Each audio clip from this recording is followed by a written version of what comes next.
Imagine you're in a courtroom, accused of a crime you didn't commit. The judge stares down at you, already convinced you're guilty before you even say a word. Your heart pounds, your hands shake. No one believes you. That's exactly what happens to 17-year-old Marcus Johnson. A bright kid, honor roll student, no criminal record, just in the wrong place at the wrong time. The moment he walks into the courtroom, it's clear the judge has already made up his mind. The charges? Shoplifting. A crime Marcus had nothing to do with, but in the judge's eyes, a young black teen in a hoodie. Case closed. Marcus tries to defend himself, but the judge cuts him off.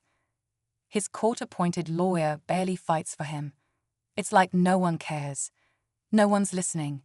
The judge sighs, ready to hand down the verdict. Then Marcus does something no one expects. He reaches for his phone, his voice steady but firm. "Your Honor, can I call my mom?" The judge smirks, uninterested. And why is that? Marcus looks him dead in the eye. Because she's the U.S. Attorney General. The entire courtroom falls silent. The judge's face goes pale. And just like that, everything changes. What happens next? Stick around to find out. The judge blinks, his smirk fading. The courtroom, which was buzzing just moments ago, is now so quiet you could hear a pin drop. The bailiff shifts uncomfortably. The prosecutor looks up from his papers, suddenly paying attention. Marcus doesn't move. He keeps his phone in his hand, thumb hovering over the call button. The judge clears his throat, trying to regain control. "Excuse me," he asks, his voice a little less sure than before. "You heard me," Marcus says, his tone calm but firm. "My mom is the U.S. Attorney General. If you're about to throw me in jail for something I didn't do, she's going to want to know why." The judge glances at the courtroom clerk. The clerk avoids eye contact. The tension in the room is unbearable. No one expected this. To them, Marcus was just another kid from the wrong side of town. No one thought to ask who he really was. The prosecutor, who had barely paid attention to the case, suddenly flips through his notes. He looks at Marcus, then back at the judge. "Your Honor, maybe we should take a brief recess," he suggests carefully. The judge hesitates. He was so certain a moment ago, so sure of the story in his head. But now, everything is different. Marcus waits, phone still in his hand. The whole room holds its breath. The judge exhales slowly, tapping his gavel against the desk, not to silence anyone, but to steady himself. He's been on the bench for years, handed down countless rulings, but never has a case unraveled like this. He glances at Marcus again, as if seeing him for the first time. The courtroom doors creak open. A latecomer? No, it's a woman in a sharp navy blue suit, heels clicking against the tile floor with confidence. She moves with purpose, eyes locked on the judge. The room collectively holds its breath. Marcus doesn't even have to turn around. "Mom," he says softly, "the U.S. Attorney General, the nation's top prosecutor, the person who can make or break careers in this very courthouse." She walks straight to Marcus and places a hand on his shoulder. "Are you okay?" she asks. Marcus nods, but his jaw is tight. He's been sitting in his courtroom for hours, treated like a criminal. His mother takes in the scene, the judge's stiff posture, the nervous clerk, the prosecutor suddenly shuffling papers like he wants to disappear. She looks at the judge. "Your Honor," she says, her voice even but firm. "I'd like to know where my son was about to be sentenced without evidence." The judge's face twitches. "Well, you see, there was a misunderstanding." "A misunderstanding," she repeats. Marcus watches as the people who dismissed him minutes ago scramble to explain themselves. But he knows the truth. If he were anyone else's son, this wouldn't be happening. And that's what scares him the most. The judge shifts in his chair, suddenly looking much smaller behind his massive desk. He clears his throat, but his voice is tight. "There was probable cause," he says weakly. The officers made a mistake," Marcus's mother cuts in. "Did they provide footage?" Eyewitness statements, any real evidence. Silence. The prosecutor glances at the judge, unsure of what to say. He knows there's nothing solid against Marcus, there never was. The case was built on assumptions, on appearances, and now, under the weight of real scrutiny, it's falling apart. Marcus grips the edge of the defense table. He's seen this play out before, but usually, it doesn't end like this.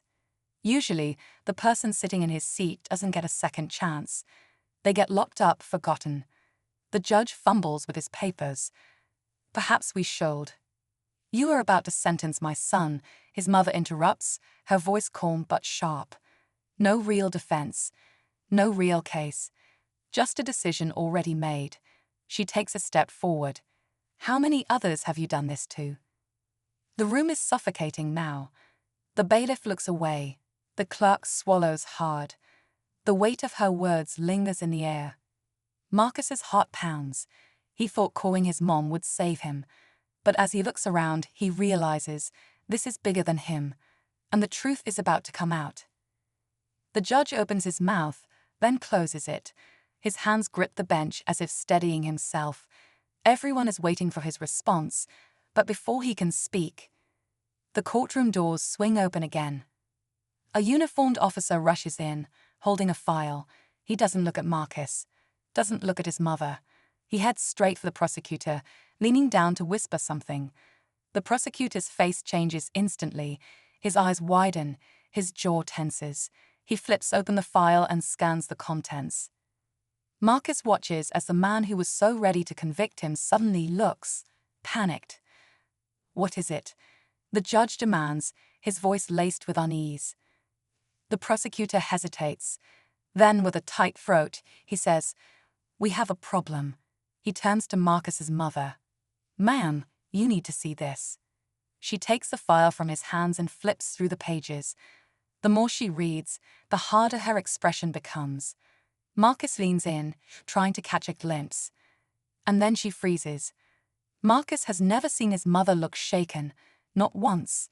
But right now, her face is like stone, her grip tightening on the paper. She looks up at the judge. "You had this information the entire time?" The judge doesn't answer. Marcus's chest tightens. Something bigger is happening. Something no one saw coming. The judge doesn't speak. He doesn't need to. His silence is an answer on its own. Marcus's mother exhales slowly, then holds up the file for the entire courtroom to see. "This report," she says, her voice controlled but firm, "proves my son wasn't even in the store when the alleged crime happened." A ripple of murmurs spreads through the courtroom. Marcus blinks, barely able to process what he's hearing. Not only that, she continues, flipping through the pages, but there's surveillance footage. A time-stamped receipt. Witnesses who confirmed he was miles away. She turns back to the judge. "And you knew this?" The judge's face is pale now. He shifts uncomfortably, glancing at the prosecutor, but there's no way out. The truth is in black and white. Marcus clenches his fists. "So if I hadn't called you, I'd be in jail right now," he says quietly. His mother looks at him, and the answer is clear. The judge grips his gavel, as if still trying to maintain control. "This hearing is dismissed," he mutters. But before he can bring the gavel down, a voice from the back of the courtroom stops him. "Not so fast." Everyone turns. A man in a dark suit steps forward, flashing a badge. "I'm with the Department of Justice," he announces, "and this case isn't over." The entire courtroom holds its breath. The judge freezes, his grip on the gavel tightening. The courtroom, which had been buzzing with whispers moments ago, is now dead silent. The DOJ agent steps forward, his eyes locked on the bench. "There's going to be a full investigation into how this case was handled," he continues. "And not just this one, every case that's come through this courtroom under your watch." Marcus watches as the judge's face drains of color. The power he once held is slipping away, and there's nothing he can do to stop it. The prosecutor shifts uncomfortably, as if realizing he might be next. Marcus's mother exhales, setting the file down. Come on, she says gently, turning to him. We're done here. Marcus stands, his legs still a little shaky. Just hours ago, he thought his life was over. Now, as he walks past the judge, past the prosecutors, past the officers who never gave him a second look, he feels something else. Relief. Outside the courthouse, the air feels different, lighter. Marcus turns to his mom. This happens to people all the time, doesn't it? He asks quietly. She nods. And most of them don't get the chance you just did. Marcus looks back at the courthouse doors, then straight ahead. Then I need to do something about it. And with that, he walks forward,